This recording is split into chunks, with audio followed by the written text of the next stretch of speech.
함께 나눈 하나님의 말씀은 사무엘상 28장 3절부터 25절까지의 말씀입니다.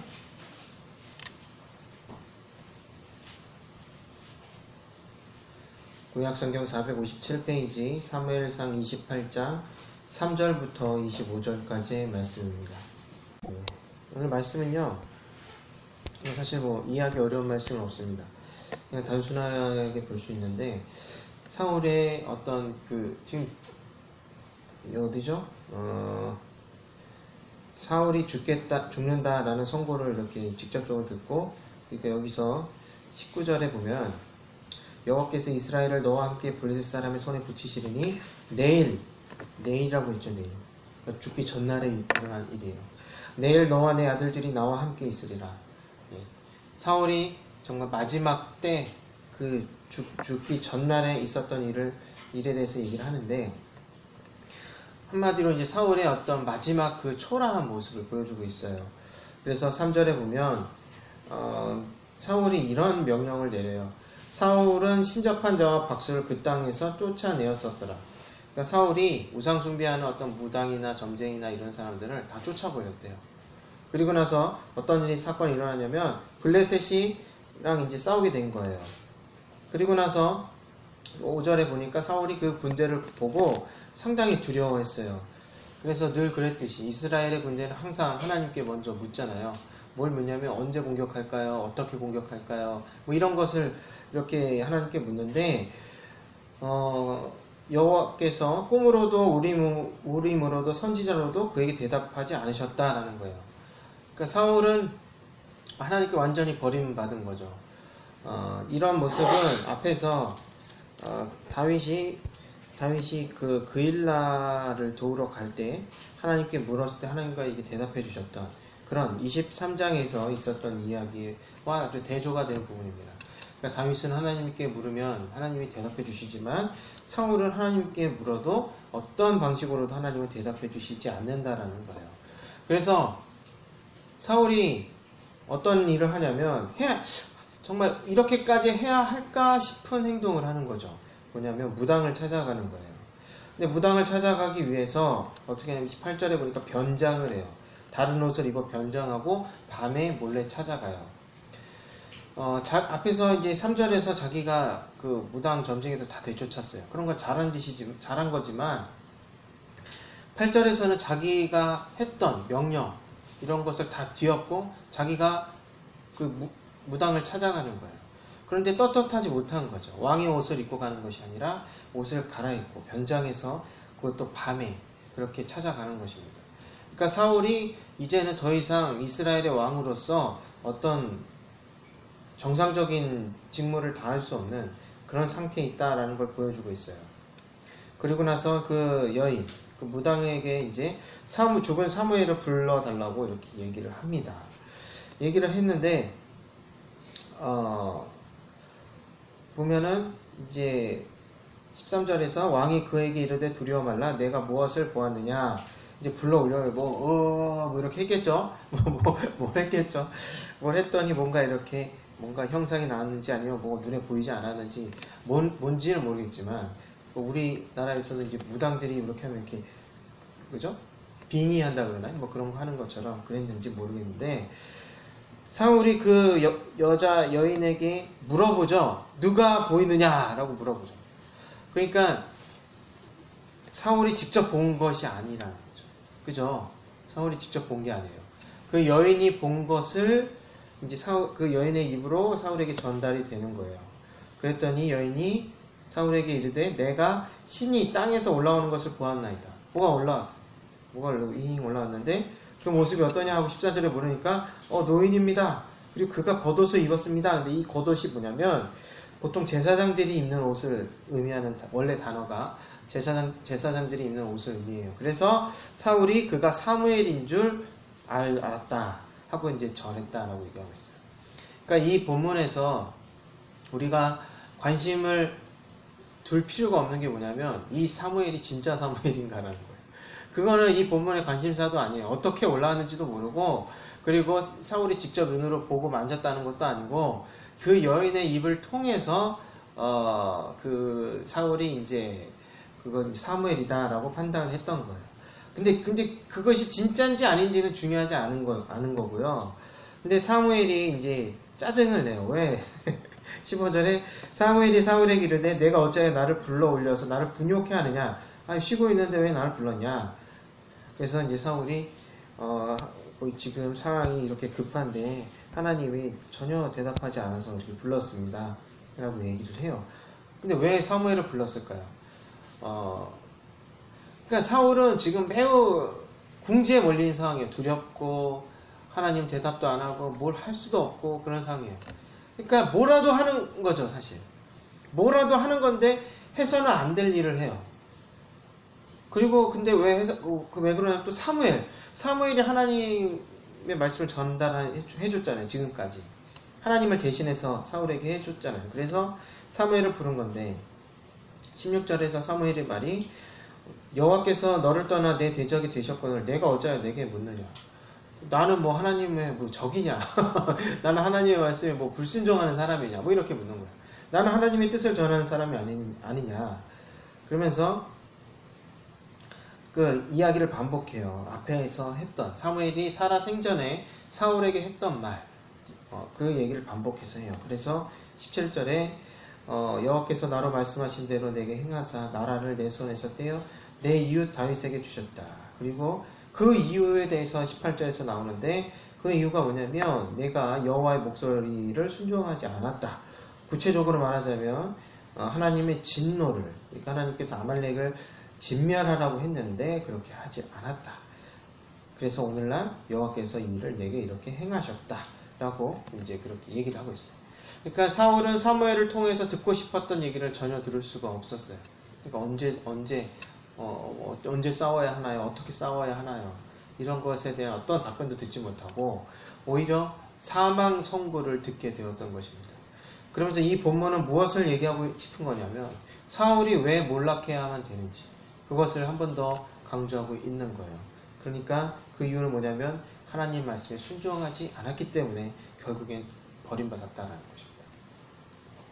그리고 나서 이제 그 이후엔 더 초라한 20절부터 25절은 초라한 이야기가 나와요.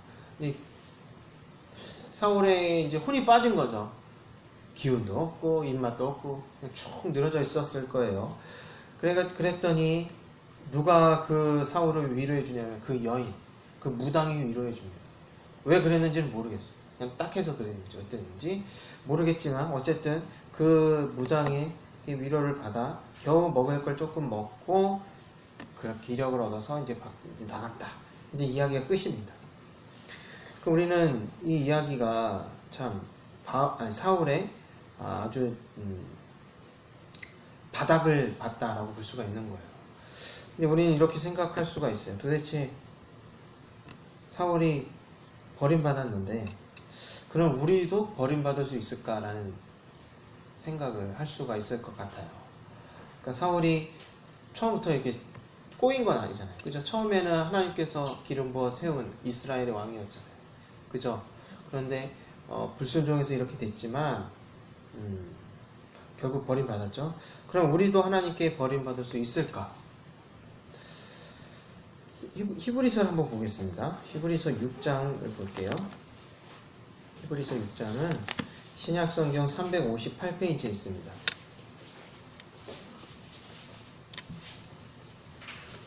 히브리서 6장 4절부터 8절까지 말씀입니다. 한번 교독해 보겠습니다. 한번 비침을 얻고 하늘의 은사를 맛보고 성령에 참여한 바 되고 타락한 자들은 다시 새롭게 하여 회개케 할 수 없나니 이는 자기가 하나님의 아들을 다시 십자가에 못 박아 현저히 욕을 보이니라. 땅이 그 위에 자손이 있는 비를 흡수하여 값가는 자들의 쓰기에 합당한 채소를 내면 하나님께 복을 받고 함께 읽겠습니다. 만일 가시와 엉겅퀴를 내면 당하고 저소함에 가까워 그 마지막은 불사름이 되리라. 아멘.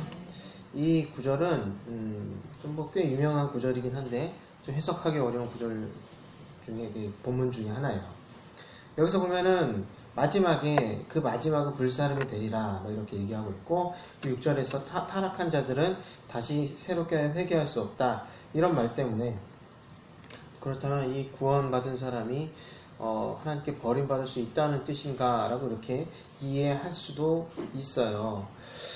좀 꼼꼼히 살펴보면 4절에 보면 한 번 비침을 얻고 하늘의 은사를 맛보고 성령에 참여한 바 되고 여기 세 가지가 나오죠. 비침을 얻고 그러니까 빛으로 어떤 비침을 받고 그리고 두 번째 하늘의 은사를 맛보고 성령에 참여한 바 되고 근데 여기서 성령에 참여한 바 된다라고 얘기를 하고 있는데 이 성령이라는 것은 하나님을 믿었을 때 나타나는 분명한 특징 중에 하나예요. 그러니까 이게 아무나 성령을 이렇게 이게 참여하고 이런 것이 아니라 정말 하나님의 백성이 이제 성령에 참여한 바 되는 거예요. 그렇기 때문에 이 본문을 그냥 어정쩡하게 믿는 그런 신자들이라고 이제 볼 수도 있는데, 그러니까 어떤 사람은 이 본문을 가지고 그렇게 얘기할 수도 있어요. 그러니까 여기서 이제 그 경고의 대상이 되는 이 사람들은 하나님을, 그러니까 예수님을 온전하게 믿는 그런 믿음을 가진 사람이 아닐 것이다 라고 이렇게 얘기할 수도 있지만, 근데 이 성령이라는 말, 그리고 빛의 비춤을 받았다, 하늘의 은사를 맛봤다 라는 말을 봤을 때 온전한 신자였다 라고 볼 수가 있는 것입니다. 그래서 이 비춤을 받았다라는 것이 구체적으로 무엇을 의미하는 건지는 몰라요. 그리고 하늘의 은사도 뭔지를 몰라요. 그렇지만 이 성령과 비춤과 하늘의 은사라는 것을 이렇게 종합해서 봤을 때 이런 사람들이 결코 어정쩡한 신자는 아니었다라고 볼 수가 있어요. 그리고 또 여기서 맛봤다, 맛보고라고 했는데 우리 문화에서 맛보다라는 것은 살짝 맛보는 거잖아요. 그죠? 찍어서 맛보든지 이렇게 간을 보든지 이렇게 그런 거잖아요. 그러니까 온전한 경험이 아니라 살짝 경험한 것이다 라고 이렇게 이해할 수도 있는데, 근데 같은 성경인 히브리서 2장 9절에 보면 예수님께서 죽음을 맛봤다라는 표현이 있어요.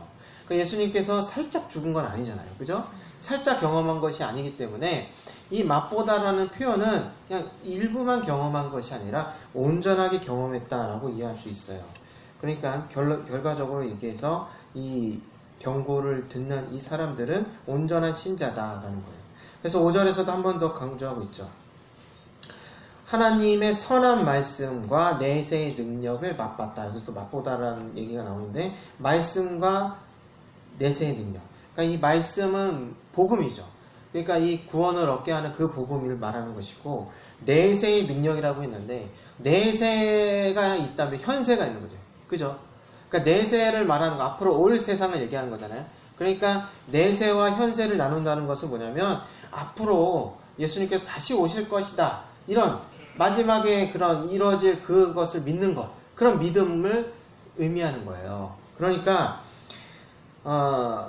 우리가 이제 예수 그리스도께서 다시 오실 것을 우리가 믿잖아요. 오셔서 심판하시고 그리고 우리를 구원해 주실 것을 믿어요. 그것이 이제 종말에 대한 우리의 믿음인데, 그런 내용을 믿는다. 그래서 능력을 맛봤다라는 것은, 이 능력이라는 것은 이제 온전하게 이제 그것을 믿는다라는 걸 표현한다고 볼 수가 있어요. 그러니까 우리가 예수 그리스도께서 다시 오실 그 종말의 때에 대한 믿음이 우리의 삶에서 영향을 줘서 우리의 삶에서 소망을 갖고 그런 것처럼 어떤 지금 현세의 능력, 내세의 능력을 지금 맛봤다라고 표현할 수 있는 거죠. 근데 이런 사람이, 그러니까 이런 온전한 경험을 충분히 한, 누가 봐도 그리스도인이라고 할 수 있는 이런 사람이 6절에서 이렇게 얘기해요. 타락한 자들은 다시 새롭게 하여 회개케 할 수 없다. 이런 사람이, 그러니까 온전한 신앙을 가진, 믿음을 가진 사람이 있었는데 그 중에 타락한 사람들은 다시 새롭게 하여 회개할 수 없다. 왜냐하면 하나님 아들을 다시 십자가에 못 박아 현재의 욕을 보임이라. 그러니까 이 말은 좀 쉽게 표현하면 회개할 수 없는 이유가 뭐냐면 예수님을 다시 십자가에 매달아 죽게 해야 되기 때문이라는 거예요. 근데 그런 일은 불가능하거든요. 이루어지지도 않을 것이고 이루어질 수도 없는 일이에요. 그래서 회개할 수 없다. 그런데 이 회개할 수 없다라는 것은 하나님께서 그런 사람을 용서하지 않겠다라는 의미보다는 이런 사람들은 회개하지 않을 것이다 라는 의미가 더 강한 거예요. 그러니까 타락한 자들은, 그러니까 뭐 믿음도 자기가 가져봤고 이런 말씀에 대한 지식도 있고 경험도 많고 그런 사람들이 타락을 하면 스스로 회개하지 않을 것이다 라는 의미가 더 강한 것입니다. 그러니까 누가 타락시키는 게 아니에요. 그리고 하나님이 버리는 게 아니에요. 사실은 사람이 스스로 어떤 이유로든지 결국에는 하나님을 버리고, 그러니까 이 히브리서에서는 이제 배도한다라고 표현하는데, 그러니까 하나님을 뻥 차버리는 거예요. 뻥 차버리고 이제 더 이상 믿지 않는 그런 행동을 의미하는 건데, 그러니까 누가 그렇게 만드는 게 아니라 자기 스스로 그렇게 한다는 것이죠. 그래서 앞에서 6절에서 타락한 자들이라고 얘기하고 있잖아요. 그러니까 이 타락한 자들이라는 것은 원래 타락했던 사람을 의미하는 것이 아니라 앞에서 어디죠? 4절, 5절에서 얘기한 것처럼 이런 온전한 신자가 타락하게 된다면 이렇게 된다라는 뜻이에요. 그래서 이건 이렇게 또 이해할 수가 있어요. 어떤 타락이라는 것은 단번에 이루어지는 것은 아닐 거예요. 이런 온전한 신앙을 가진 사람이 어느 날 갑자기 예수님을 뻥 차버릴 만큼 타락하진 않을 거예요. 그러니까 서서히 그렇게 멀어지게 되고, 그렇게 되면서 어떤 하나님에 대한 생각, 세상에 대한 이런 생각도 바뀌게 되겠죠. 그런 표현들을 이게 8절과 7절과 8절에서도 이렇게 찾아볼 수 있습니다. 그래서 이 7절에서는 땅이 나오고 자주 내리는 비가 있어요. 땅은 사람이고, 그러니까 신자고, 그리고 자주 내리는 비는 하나님께 주시는 복을 의미하는 거예요. 그래서 하나님께서 자주 내리는 비를, 이게 은혜를, 이렇게 말씀을 이렇게 주실 때 흡수해서 합당한 열매를 맺으면 하나님께 복을 받는다라는 뜻이죠. 그런데 아무리 자주 내리는 비를 이렇게 부어도, 주셔도 가시와 엉겅퀴를 내면 결국에는 버림당하고 저주함에 가까워 그 마지막은 불사름이 되리라 라고 얘기하고 있어요. 그러니까 여기 8절에서도 우리가 이렇게 생각할 수 있어요. 구원은 받았지만 좀 나태하고 좀 불순종해가지고 하늘에 상급이 없는 그런 상황을 지금 얘기할 수도 있지 않겠는가. 그렇지만 사실 이 마지막에 있는 표현은 불사름이 되리라, 이런 표현은 그냥 단순히 상급이 없다라는 의미가 아니라 영원한 형벌을 받는다라는 그런 의미로 이해해야 하는 거죠. 버림당하고 저주함에 가까워라고 얘기하고 있기 때문에 그런 것입니다. 아무튼 이 본문은 아주 무서운 경고를 하고 있어요. 그러니까 신앙이 있어도 하나님께 버림당할 수 있는데, 그것은 뭐 하나님께서 그를 갑자기 그냥 기분 나쁘다고 버리는 것이 아니라 자기 스스로 자의적으로 얼마든지 타락해서 그렇게 될 수도 있다라는 거 이제 얘기를 하고 있는 거예요. 근데 우리가 왜 이것을 좀 잘 이해해야 하냐면요, 이것을 굳이 한 번 구원받은 사람이 하나님께 버림받을 수 있다라고 이해할 필요는 없어요. 일단 그러니까 우리가 신앙적인 사고라는 건 어떤 거냐면 교리적인 사고하고는 조금 다른 의미가 있어요. 그러니까 교리라는 것은 뭐냐면 뼈와 같아요. 이 몸으로 치면 뼈와 같아요. 그래서 이 뼈가 있어야 몸의 형태가 생기잖아요. 그렇기 때문에 이 교리라는 것은 하나님의 말씀을 이해할 수 있는 그런 뼈와 같은 틀을 의미하는 거예요. 그래서 논리적인 거예요. 그런데 사실 그 살에 해당하는, 이 몸으로 치자면 살에 해당하는 이런 풍성함이나 이런 어떤 감각적인 거나 이런 것은 어디 있냐면 이 말씀 그 자체에 있는 거예요. 그래서 교리만 안다고 해서 믿음이 성장하고 그런 것이 아니에요. 그러니까 교리를 아는 건 중요합니다. 어떤 틀을 아는 건 되게 중요해요. 하지만 그렇다고 해서 우리가 삶의 어떤 하나님과의 소통하고 이런 것에 유익을 얻으려면 이 말씀 그 자체를 묵상해야 하는데, 이 말씀은 비논리적인 것은 아니지만 어떻게 이해해야 되냐면, 때로는 모순되어 보이는 것이 동시에 양립하는, 동시에 있을 수 있는 그런 관점으로 이 성경이 말하는 경우가 많아요. 그러니까 논리적으로 보면은 어떻게 앞에 바울이 누가 우리 그리스도와의 사랑을 끊을 수 있냐 이렇게 얘기했는데 이 뒤에서 히브리서는 이게 버림받을 수 있다고 얘기하는 거 아니냐, 이게 어느 게 맞는 거냐, 이렇게 서로 이렇게 한 동일한 선상에 놓고 이렇게 생각할 수도 있는데, 성경은 그렇게 이해하는 것이 아니라 지금은 뭐냐면 살을 보는 거예요. 교리를 보는 게 아니라 뼈를 보는 게 아니라 살을 보는 거예요. 그렇기 때문에 이 본문이 말하고 싶은 의도가 무엇인가, 그게 더 중요한 거라는 거죠. 사실 예수님의 말씀이나 이 성경을 통해서 우리 읽다 보면은 하나님이 우리에게 복을 많이 주시겠다는 것도 이해가 되지만 동시에 우리에게 참 많은 것을 요구하신다라는 그 인상을 받게 되죠. 그러니까 이 세상과 다른 어떤 나의 욕심이나 어떤 죄나 이런 것을 좀 억제하고 통제하면서 또 선하게 이제 뭔가 순종하면서 열매를 맺어야 하는 그런 면이 있단 말이에요. 그러다 보니까 사실 하나님께서 우리에게 요구하는 기대치가 높아요. 그 말인 즉슨 얼마든지 이 하나님의 성도가 타락할 여지가 많다라는 것이죠. 그렇기 때문에 당연히 이 성경에는 경고의 말씀, 권면의 말씀이 많을 수밖에 없다는 거예요.